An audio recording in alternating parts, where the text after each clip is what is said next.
Sir ನಮಸ್ಕಾರ. ನಮಸ್ತೆ sir. Kannada ಚಲನಚಿತ್ರರಂಗದ ಅದ್ಭುತವಾದಂತಹ ಇನ್ನೊಬ್ಬರು ಮೇರು ನಟರು ಅಂದರೆ ಅವರೇ ಕಲಿಯುಗದ ಕನ್ನಡ ರೆಬಲ್ ಸ್ಟಾರ್ ಅಂಬರೀಷ್ ಅವರು. ಇವರ ಒಂದು ವಿಚಾರವನ್ನು ಕುರಿತು ಒಂದಿಷ್ಟು ಮಾಹಿತಿಗಳನ್ನು ಹಂಚ್ಕೊಳ್ಳಿ ಸರ್. ನಮಸ್ಕಾರ.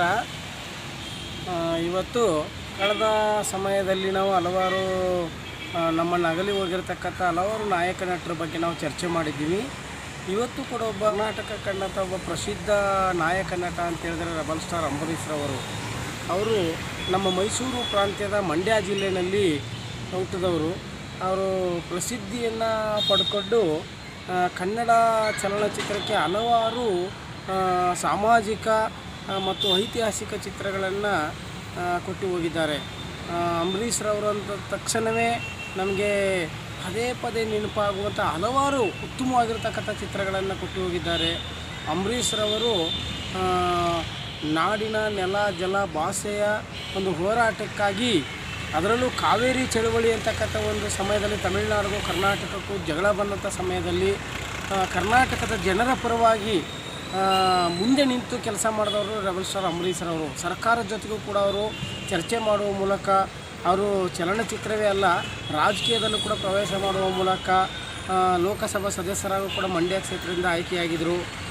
ಜೊತೆಗೆ ಕರ್ನಾಟಕ ಸರ್ಕಾರ ವಿಧಾನಸಭಾ ಸದಸ್ಯರಾಗೂ ಕೂಡ ಆಯ್ಕೆಯಾಗಿದ್ದರು. ಸಚಿವರಾಗೂ ಕೂಡ ಕೆಲಸ ಮಾಡಿದ್ದಾರೆ. ಅಂಬರೀಷ್ ರವರಿಗೆ ಒಳ್ಳೆಯ ಸಾಮಾಜಿಕ ಕಳಕಳಿ ಇತ್ತು. ಮಂಡ್ಯ ಜಿಲ್ಲೆಯ ಎಲ್ಲ ಸಮುದಾಯದ ಜನರನ್ನು ಕೂಡ ಅವರು ಪ್ರೀತಿಸುವಂಥ ಗುಣವನ್ನು ಅವರು ವಿಶೇಷವಾಗಿ ಬೆಳೆಸ್ಕೊಂಡಿದ್ದರು. ಪ್ರತಿಯೊಬ್ಬರನ್ನು ಕೂಡ ಆಮೇಲೆ ಹಲವಾರು ಹೊಸ ಮುಖಗಳನ್ನು ಅವರು ಚಲನಚಿತ್ರಕ್ಕೆ ಪರಿಚಯ ಮಾಡಿದ್ದಾರೆ. ಮತ್ತು ಕನ್ನಡ ಚಲನಚಿತ್ರದಲ್ಲಿ ಒಂದು ವಿಶೇಷತೆ ಛಾಪು ಮೂಡಿಸುವ ಮೂಲಕ ಕನ್ನಡ ಸಾರಸ್ವತ ಲೋಕಕ್ಕೆ ಅವ್ರದ್ದೇ ಆಗಿರ್ತಕ್ಕಂಥ ಕೊಡುಗೆಯನ್ನು ಕೊಟ್ಟು ಹೋಗಿದ್ದಾರೆ. ಅವರ ಮರಲಿಕ್ಕಾಗದೇ ಇರತಕ್ಕಂಥ ಒಂದು ಚಲನಚಿತ್ರಗಳು ಅಂತ ಹೇಳಿದ್ರೆ ನಿಜವಾಗ್ಲೂ ಕೂಡ ಒಂದು ಹೃದಯ ಆಡಿತು ಅಂತಕ್ಕಂಥದ್ದೊಂದು ಸಿನಿಮಾವನ್ನು ಕೊಟ್ಟು ಹೋಗಿದ್ದಾರೆ. ಭಾಳ ಅದ್ಭುತವಾಗಿರ್ತಕ್ಕಂಥ ಸಿನಿಮಾ. ಹಾಗೆ ಅಣ್ಣವ್ರ ಜೊತೆ ಒಡ ಹುಟ್ಟಿದವರು ಸಿನಿಮಾದಲ್ಲೂ ಮಾಡಿ ಹೋಗಿದ್ದಾರೆ. ಒಬ್ಬ ಸಹೋದರ ಅಂದರೆ ಹೇಗೆಲ್ಲ ಇರಬೇಕು ಅನ್ನೋದನ್ನು ಚಲನಚಿತ್ರದಲ್ಲಿ ತೋರಿಸ್ಕೊಟ್ಟಿದ್ದಾರೆ. ಹಾಗೆ ಅವರು ಇನ್ನೂ ಹಲವಾರು ಚಿತ್ರಗಳಲ್ಲಿ ಭಾಳ ಪ್ರಮುಖವಾಗಿ ಸೋಲಿಲ್ಲದ ಸರದಾರ ಅಂತಕ್ಕಂಥ ಒಂದು ಚಿತ್ರವನ್ನು ಮಾಡುವ ಮೂಲಕ ನವಂಬರ್ ತಿಂಗಳು ಬಂತು ಅಂದರೆ ಸಾಕು ಅವರ ಈ ಕನ್ನಡ ಮಣ್ಣನ್ನು ಮರಿಬೇಡ ಓ ಅಭಿಮಾನಿ ಅಂತಕ್ಕಂಥ ಒಂದು ಹಾಡನ್ನು ಅದ್ಭುತವಾಗಿ ಅವರು ಆ ಚಿತ್ರದಲ್ಲಿ ಕೊಡುವ ಮೂಲಕ ಕರ್ನಾಟಕದ ನೆಲ ಜಲ ಭಾಷೆ ಸಂಸ್ಕೃತಿಯ ಉಳಿವಿಗಾಗಿ ಅವರು ತಮ್ಮ ವಿಶೇಷವಾಗಿರ್ತಕ್ಕಂಥ ಒಂದು ಅಭಿಮಾನವನ್ನು ಬಿಟ್ಟು ಹೋಗಿದ್ದಾರೆ. ಇವತ್ತು ಕೂಡ ಅಂಬರೀಷ್ ಅವರ ಹೆಸರು ಹೇಳ್ಕೊಂಡೇ ಮಂಡ್ಯ ಜಿಲ್ಲೆಯಲ್ಲಿ ಹಲವಾರು ಕೆಲಸ ಕಾರ್ಯಗಳು ನಡೀತಾ ಇರೋದು. ಇವತ್ತು ಕೂಡ ಅವರ ಶ್ರೀಮತಿಯಾಗಿರ್ತಕ್ಕಂಥ ಸುಮಲತಾ ಮೇಡಮ್ ಅವರು ಪಾರ್ಲಿಮೆಂಟ್ ಸದಸ್ಯರಾಗಿದ್ದರು. ಅವ್ರ ಗೆಲುವಿಗೂ ಕೂಡ ಅಂಬರೀಷ್ ರವರ ಒಂದು ಏಳಿಗೆನೇ ಕಾರಣ. ಅವರು ಹಲವಾರು ವಿಚಾರಗಳನ್ನು ಹಲವಾರು ಹೋರಾಟಗಳನ್ನ ಮಾಡುವ ಮೂಲಕ ಮಂಡ್ಯದಲ್ಲಿ ಅವ್ರದ್ದೇ ಆಗಿರ್ತಕ್ಕಂಥ ಒಂದು ಹೆಸರನ್ನು ಉಳಿಸಿ ಹೋಗಿದ್ದಾರೆ. ಅಂಬರೀಷ್ ಅಂದರೆ ಸಾಕು ಮಂಡ್ಯದ ಪ್ರತಿಯೊಂದು ಹಳ್ಳಿನಲ್ಲೂ ಕೂಡ ಅವ್ರ ಹೆಸರನ್ನು ಮಾತಾಡ್ತದೆ. ಮತ್ತು ಅವ್ರ ಹೆಸರಿನಲ್ಲಿ ಹಲವಾರು ಕಾರ್ಯಕ್ರಮಗಳನ್ನ ಮಂಡ್ಯ ಜಿಲ್ಲೆಯಲ್ಲಿ ಮಾಡುವ ಮೂಲಕ ಅಂಬರೀಷ್ ಅಂದರೆ ವಿಶೇಷ ಛಾಪು ಮೂಡಿಸಿ ಹೋಗಿದ್ದಾರೆ. ಅಂಥ ರೆಬಲ್ ಸ್ಟಾರ್ ಅಂಬರೀಷ್ ರವರು ನಿಜವಾಗ್ಲೂ ಕೂಡ ಒಂದು ದಿಗ್ಗಜರು ಅಂತಕ್ಕಂಥ ಒಂದು ಸಿನಿಮಾದಲ್ಲಿ ಭಾಳ ಅದ್ಭುತವಾಗಿ ನಟನೆಯನ್ನು ಮಾಡುವ ಮೂಲಕ ಅವರು ಒಂದು ಅಭಿಮಾನವನ್ನು ತೋರಿಸಿದ್ದಾರೆ. ವಿಷ್ಣುವರ್ಧನ್ ಅವರ ಆತ್ಮೀಯ ಸ್ನೇಹಿತರು ಅವರಿಬ್ಬರು ಕೂಡ ಒಂದು ತಾಯಿಯ ಮಕ್ಕಳಂಗೆ ಅವರು ಚಲನಚಿತ್ರದಲ್ಲಿ ಕೆಲಸ ಮಾಡಿ ಹೋಗಿರೋದು. ಅಣ್ಣ ತಮ್ಮಿಂದ್ರಂತೆ ಫ್ರೆಂಡ್ ಅಂತೆ ಕೆಲಸ ಮಾಡಿ ಹೋಗಿದ್ದಾರೆ. ಅಂಬರೀಷ್ ರವರ ಹೆಸರನ್ನು ಹೇಳಿದ ತಕ್ಷಣ ನಿಜವಾಗ್ಲೂ ಕೂಡ ಮಂಡ್ಯ ಜಿಲ್ಲೆಯಲ್ಲಿ ಪ್ರತಿಯೊಂದು ಊರಿನಲ್ಲೂ ಕೂಡ ಅವರ ಅಭಿಮಾನಿಗಳಿದ್ದಾರೆ, ಅವರ ಬಳಗ ಇದೆ. ಮತ್ತು ಅವರು ಹಲವಾರು ಕೆಲಸಗಳನ್ನು ಕೂಡ ಮಾಡಿ ಹೋಗಿದ್ದಾರೆ.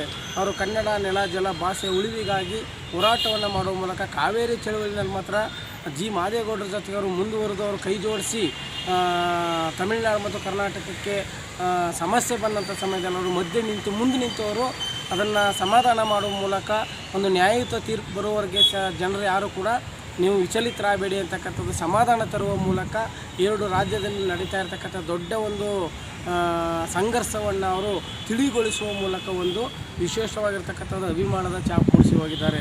ನಿಜವಾಗ್ಲೂ ಕೂಡ ಅಂಬರೀಷ್ ರವರ ಮರಲಿಕ್ಕಾಗದೇ ಇರತಕ್ಕಂಥ ಹಲವಾರು ಚಿತ್ರಗಳನ್ನು ಈ ನಾಡಿಗೆ ಕೊಟ್ಟು ಹೋಗಿದ್ದಾರೆ.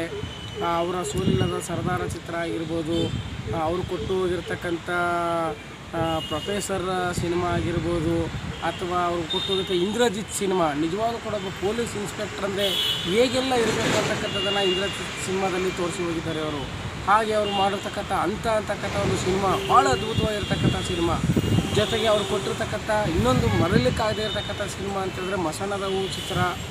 ಜೊತೆಗೆ ನಮ್ಮ ಆರತಿ ಮೇಡಮ್ ಅವ್ರ ಜೊತೆ ಮಾಡಿರ್ತಕ್ಕಂಥ ರಂಗನಾಯಕಿ ಸಿನಿಮಾದಲ್ಲಿ ವಿಶೇಷ ಸಣ್ಣ ಪಾತ್ರವನ್ನು ಮಾಡುವ ಮೂಲಕವೂ ಕೂಡ ಅವರು ಒಂದು ಅಭಿಮಾನವನ್ನು ಈ ನಾಡಿಗೆ ಕೊಟ್ಟು ಹೋಗಿದ್ದಾರೆ. ಅಂಬರೀಷ್ರವರನ್ನು ನಾವು ಮತ್ತೆ ಮತ್ತೆ ನೆನೆಸ್ಕೊಳ್ಳುವಂಥ ಅವರ ಚಿತ್ರಗಳನ್ನು ನಾವು ಮತ್ತೊಮ್ಮೆ ವೀಕ್ಷಣೆ ಮಾಡುವ ಮೂಲಕ ಅವರು ಮಂಡ್ಯ ಜಿಲ್ಲೆಗೆ ಮಾತ್ರ ಸೀಮಿತ ಆಗಬಾರ್ದು, ಅವರು ಇಡೀ ಕರ್ನಾಟಕದಲ್ಲಿ ಅಂಬರೀಷ್ರವರ ಅಭಿಮಾನಿಗಳು ಅವರ ಸ್ನೇಹ ಬಳಗ ಇರಬೇಕು ಅಂತಕ್ಕಂಥ ಮಾತನ್ನು ಹೇಳ್ತಾ, ಅಂಬರೀಷ್ರವರು ನಮ್ಮನ್ನು ಹಗಲಿರ್ಬೋದು, ಆದರೆ ಅವ್ರು ಕೊಟ್ಟಿರ್ತಕ್ಕಂಥ ಸಿನಿಮಾಗಳು, ಆ ಸಿನಿಮಾದಲ್ಲಿ ಕೊಟ್ಟಿರ್ತಕ್ಕಂಥ ಅವರ ಹಾಡುಗಳಾಗಿರ್ಬೋದು, ಅವ್ರು ಕೊಟ್ಟಿರ್ತಕ್ಕಂಥ ಸಂಭಾಷಣೆಗಳಾಗಿರ್ಬೋದು ಪ್ರತಿಯೊಬ್ಬ ಜನರ ಮನದಲ್ಲಿ ಇವತ್ತು ಇದೆ ಅಂತಕ್ಕಂಥ ಮಾತನ್ನು ಹೇಳ್ತಾ, ವಿಶೇಷವಾಗಿ ಮಂಡ್ಯದ ಗಂಡು ಅಂತಕ್ಕಂಥ ಸಿನಿಮಾವನ್ನು ತೆಗೆಯುವ ಮೂಲಕ ಅವರು ಮಂಡ್ಯವನ್ನು ಐಡೆಂಟಿ ಮಾಡುವ ಮೂಲಕ ಇಡೀ ಕರ್ನಾಟಕಕ್ಕೆ ಮಂಡ್ಯ ಜಿಲ್ಲೆಯನ್ನು ಪರಿಚಯಿಸಿ ಹೋಗಿದ್ದಾರೆ.